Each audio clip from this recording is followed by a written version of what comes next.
Well, I guess we should get started. Mm-hmm. Hi guys, welcome to Book Binge. My name is Sam and this is Donna, and we're here to talk to you about books we've loved and books we've binged. Well, I don't know whether loved is the right word for the book that I brought today, which happens to be The Christmas Cupcake Murder. And it happens to also be Hannah Swanson holiday mystery with recipes.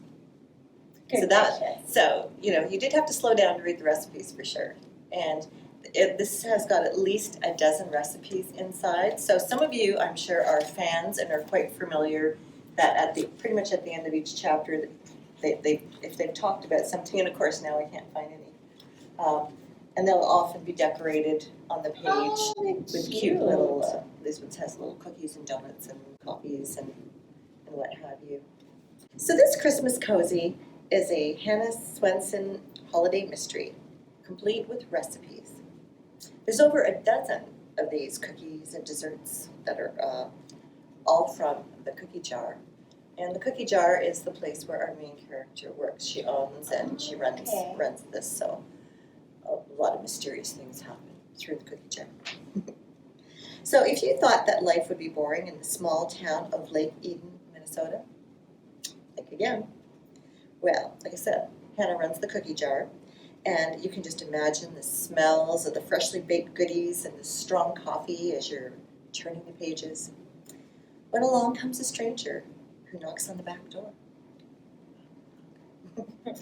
Well, he's cold, he's homeless, and he's looking to do some odd jobs. Just eat and stay alive, basically, stay warm.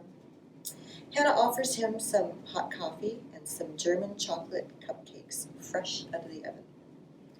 And then we meet this man again a few chapters later as Hannah's mother is looking to rent some storage space. Both her and her friend collect antiques, and the storage shed that she has is leaking or too much snow on the roof, and it was where could they find? And they're looking at storefronts, and it just happens to be just down the street from the cookie jar. So, as they're in there checking out the property, they stumble across this guy in the corner under some blankets and whatnot. He's barely alive. So they get an ambulance, and John Doe is admitted to the hospital. And as any good mystery would have it, he's got amnesia. Oh no! Da, da, da, da. Well, there's a bump on his head, and it's like, well, who is he? Where did he come from? The bump on his head, of course, would suggest, well, he's in some kind of trouble and possibly grave danger. Can Hannah and her friends discover his identity? Was someone really trying to hurt him? And as some of his memories return, how will the German chocolate cupcakes play a role in solving the mystery? I do have a warning for you. This book may inspire you to hit the kitchen and whip up a few Christmas goodies. Oh, that's a good call. That's perfection, really.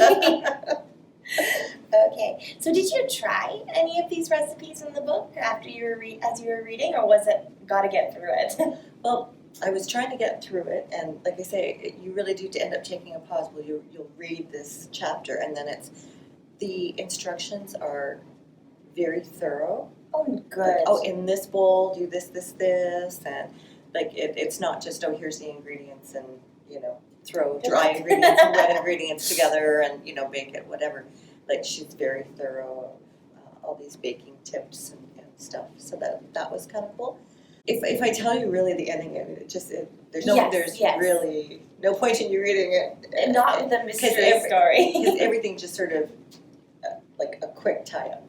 Nice. So. Just sometimes nice that you see everybody's all fixed and set how you want. Well, it keeps you going too through the story, where it's like, well, and oh. There's nothing worse than doing the well, and getting to the end and going, what?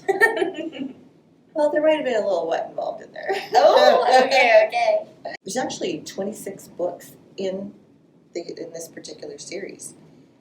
We have access to 23 of them through Bibliocommons. Wonderful. in various forms. We have them in books, of course, because I just showed you one. We also have them as ebooks. We have them as CDs, like the actual books on CDs. We have them as an e-audiobook. And as a matter of fact, and we have them in large print. It turns out that I believe 5 or 6 of them were actually turned into Hallmark movies. Oh, no way! So I don't know if Hallmark movies are like your Netflix. I think that they could count. I'll have to take a look because. But you know what I thought? What? I thought if they were going to be on anything, they should be on Crave. Yeah. It seems like any baking shows really should be. Happy holidays. Merry Christmas. We're happy to see you, and we'll see you in the new year.